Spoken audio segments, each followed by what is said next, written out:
Assalamualaikum warahmatullahi wabarakatuh. Perkenalkan, nama saya Zara Falisa Dermawan. Saya Tasya Febrianti.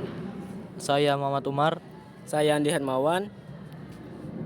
Dan pada kesempatan kali ini kami akan mempresentasikan tentang jenis-jenis komputer. Kami dari kelompok 1. Dan yang pertama ada komputer desktop.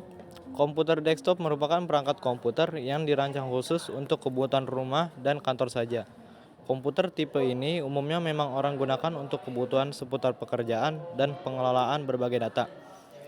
Komputer desktop umumnya tersedia secara paket di mana terdapat CPU, monitor, keyboard secara terpisah dengan ukuran yang umumnya besar. Dan yang kedua ada personal komputer.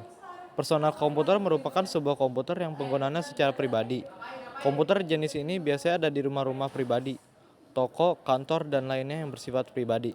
Fungsi utama dari komputer ini adalah melakukan pengelolaan data input-output sederhana sesuai kebutuhan penggunaannya.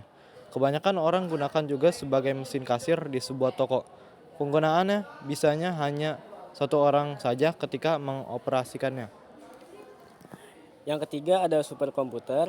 Superkomputer adalah sebuah komputer dengan teknologi di atas rata-rata komputer biasa. Dan superkomputer digunakan untuk tugas penghitungan intensif seperti perakilan cuaca, riset iklim, termasuk riset pemanasan global, permodalan molekul, simulasi fisik seperti aerodinamika kapal terbang, simulasi peledakan senjata nuklir, dan riset fusi nuklir, analisis kriptografi, dan lain-lain.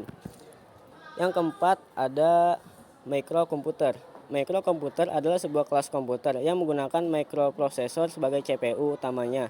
Komputer ini memiliki bentuk dan ukuran sangat sederhana dibandingkan dengan jenis komputer lainnya dan menggunakan mikroprosesor sebagai CPU.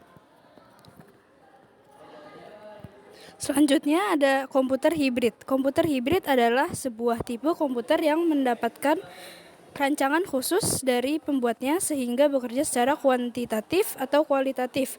Umumnya ia mengerjakan sebuah produksi barang menggunakan bantuan mesin.